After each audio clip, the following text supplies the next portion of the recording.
back to Chai Chat with Lavina. We are at the British Museum, where we are looking at a beautiful exhibition on tantric philosophy as it evolved over a period of time. And this exhibition is going to go on till January. So possibly people will be able to come out and see it, but if not, we are taking you through the most brilliant parts of this. And therefore now over to our chat with the curator of this entire exhibition.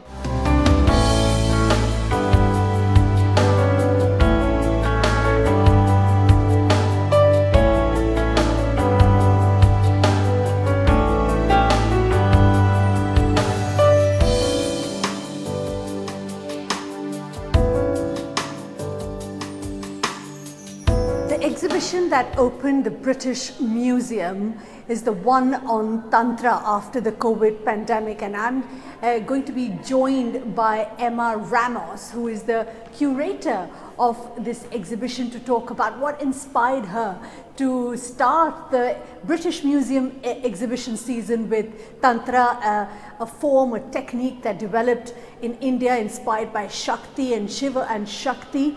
And also claims to possibly win over your enemies and natural disasters and calamities, not because of COVID, is it, Emma? You want to get over COVID, so let's get Tantra in the British Museum.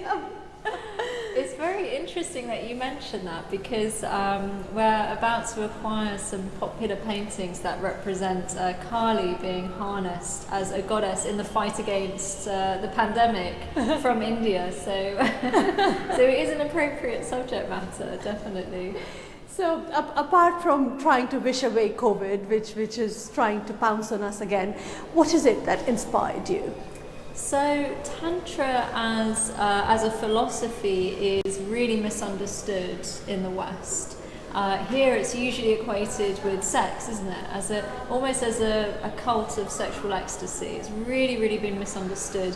That actually goes back to the colonial times, when some of the earliest tantric texts were translated into English and totally misunderstood.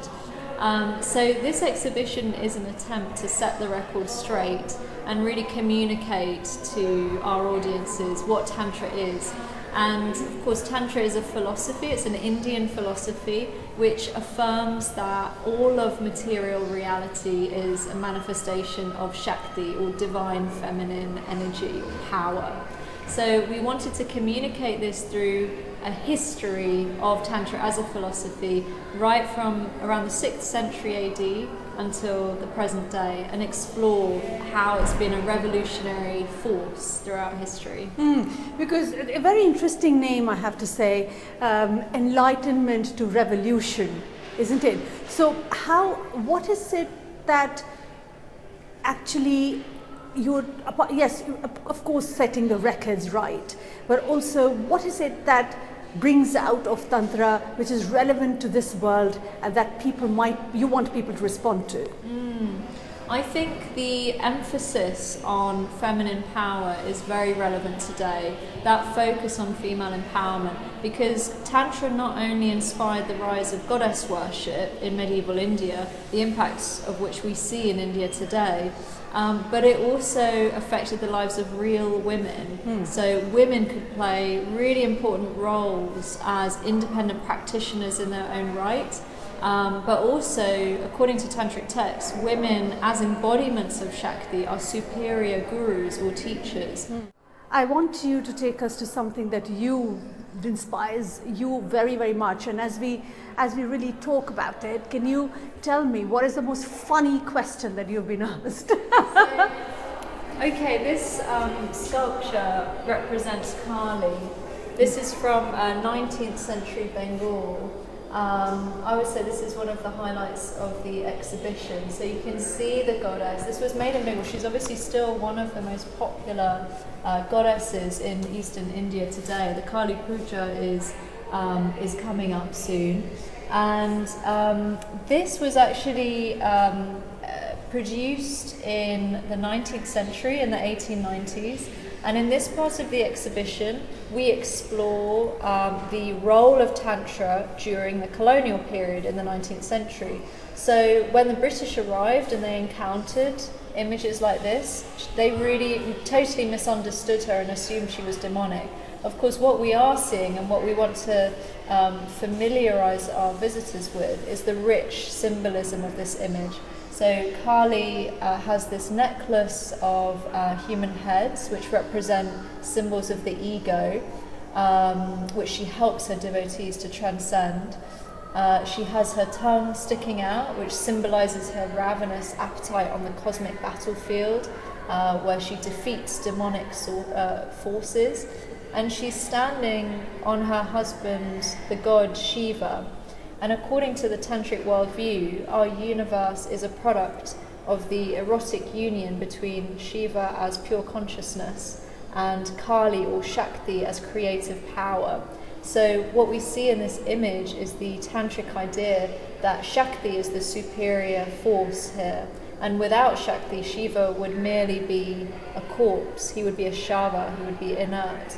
So there's such wow, a rich... that's absolutely gobsmacking, actually. You know, that it makes us feel very, very nice about ourselves, doesn't it? Yeah, I mean, and at this time she was harnessed as a revolutionary symbol by Bengali anti-colonial revolutionaries, as a symbol of Mother India rising up against the British. Yeah. So that's something that we explore in this section of the Oh, exhibition. that's fantastic. So what has changed for you and while you're studying Tantra, and how do you see life different? Well, this has been a really exciting show to work on. This is the first major show that I've worked on in the museum. And I think, you know, I've learnt a lot about how Tantra was reimagined in the 20th century, particularly by female artists, feminist artists. Yes. I've learnt a lot about how Tantra was interpreted in the 60s and the 70s, not only in the West but also in India. So that's been a part of the show that I've enjoyed developing and exploring. Yes. If we may just walk to another place as well while talking, that Ima, Tantra even in India now is something that we associate a lot with doing some voodoo kind of stuff, something that is not mainstream. It has a little bit of question mark around it. Yes, have you addressed yes. that here, and how? Yes, so that's another stereotype that's often associated with Tantra, is Yes. that it's connected with black magic. Yes. Again, this is actually a colonial stereotype. So while in the West is associated with sex, in India is often associated with black magic, as you Yes, say. yes. And many Hindi horror films often use the image of the tantric supervillain as a bit of a cliched stereotype, which I found interesting to find out about.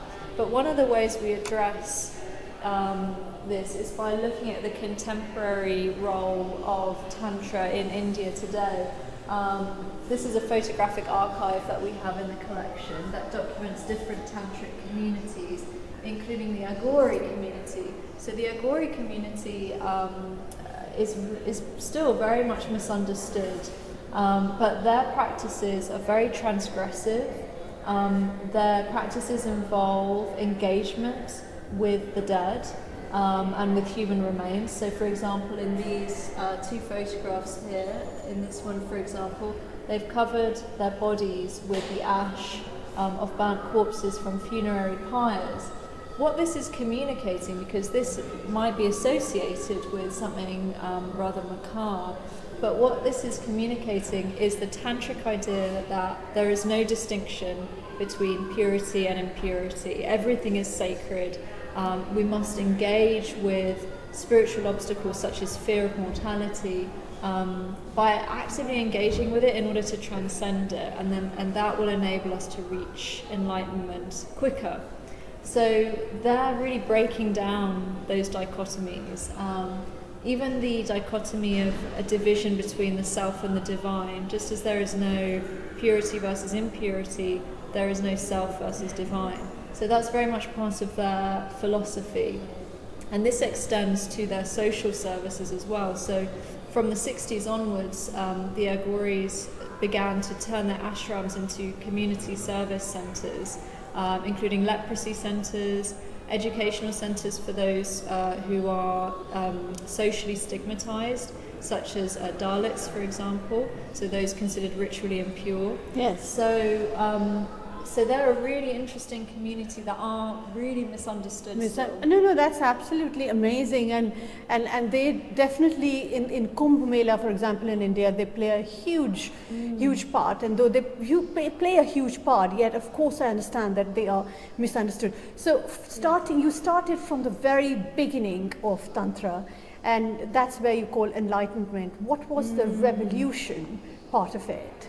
Yeah, so the revolution part of it, I mean, right from the beginning, you know, Tantra totally radically transformed Hinduism and Buddhism. So yes. Right from the beginning it is a revolutionary force in India. But if we look at these prints of Kali, we can see another way that Tantra was harnessed as a revolutionary force in the 19th century. So during this time, in Bengal in particular, because Bengal was an early tantric centre, but it was also the nucleus of British rule yes. in the 19th century, and Bengali revolutionaries harnessed goddesses such as Kali as symbols of the motherland, a force that could rise up against the British. This print of her was actually censored and banned by the British because a colonial administrator believed the heads looked British. All right. So images of... Let's go closely and look at it. Yeah. So these very powerful images of tantric goddesses were really sort of symbols of an independent India. So you can see actually this book, this is a loan from the British Library. That this was a confidential report that was published by the colonial police administrator, and it actually documents the anti-colonial activities of Bengali revolutionaries, and it talks about their allegiance to Kali. So that as the frontispiece they included this print of Kali. Bengali revolutionaries really took advantage of the British fear and paranoia of Tantra and tantric goddesses. They used it to their advantage by harnessing them as revolutionary icons. Brilliant. One symbol that you would associate Tantra with. One symbol that you... One symbol, okay. So this is a really wonderful Tibetan tanka, and it represents the union of wisdom and compassion through an image of sexual union. So we see a goddess, a red goddess, Vajrayogini, embracing Chakrasambhara, who is blue here and multi-armed. And through an image like this we can explore the real meaning of sexual union according to Tantric philosophy. So this is articulating the union of wisdom and compassion, and this would have been produced in a monastic context. So yes. A monk or a nun would meditate on this image and imagine the union of those qualities taking place within their own body. So there's an active engagement with this really stunning, beautifully detailed image of sexual union, divine union, taking place on a deep philosophical level. But this is a very special 18th century painting with beautiful level of detail you can see.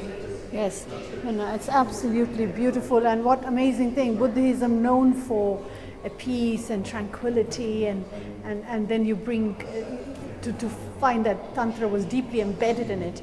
I have learned a lot from you, having come from the same country, but thank you so much, Ima, and I really wish you all the success. वक्त की मार कुछ यूँ पड़ी है कि बहुत से लोग बाहर नहीं निकल पा रहे हैं, इसलिए चाय चैट का ये प्रयास था, छोटा सा प्रयास, थोड़ा अलग प्रयास, कि आपको कुछ ऐसी चीज़ें दिखा सकें जहाँ तक आप शायद नहीं पहुँच पा रहे, आप शील्डिंग कर रहे हैं, घर पर मौजूद हैं, लेकिन फिर भी इसका लुत्फ़ उठा सकें। तो ब्रिटिश म्यूज़ियम की तंत्र की फ़िलॉसफ़ी पर, जो मूल है इसकी फ़िलॉसफ़ी क्या है, उस पर एक बहुत ही रोचक एग्ज़िबिशन, अगर आप आ सकते हैं जनवरी तक तो ज़रूर आएँ, यहाँ लगी हुई है। यहाँ के जितने भी आर्टिफैक्ट्स हैं तो भारत, तिब्बत और इस तरह की जगहों के, लेकिन अब ब्रिटिश म्यूज़ियम की अमानत हैं, फिर भी इन्हें समझने में, तंत्र की फ़िलॉसफ़ी को सही तरीके से समझने में ये बहुत ही अहम भूमिका निभा सकते हैं। तो हमें आशा है कि ये आपको पसंद आया होगा। And if you would want to chat about it or talk to me or send me your feedback or you didn't like it at all, please don't hesitate and write to me on chaichat@aajtak.com or Twitter me @Lavina Tandon. Thank you, take care, God bless and be safe.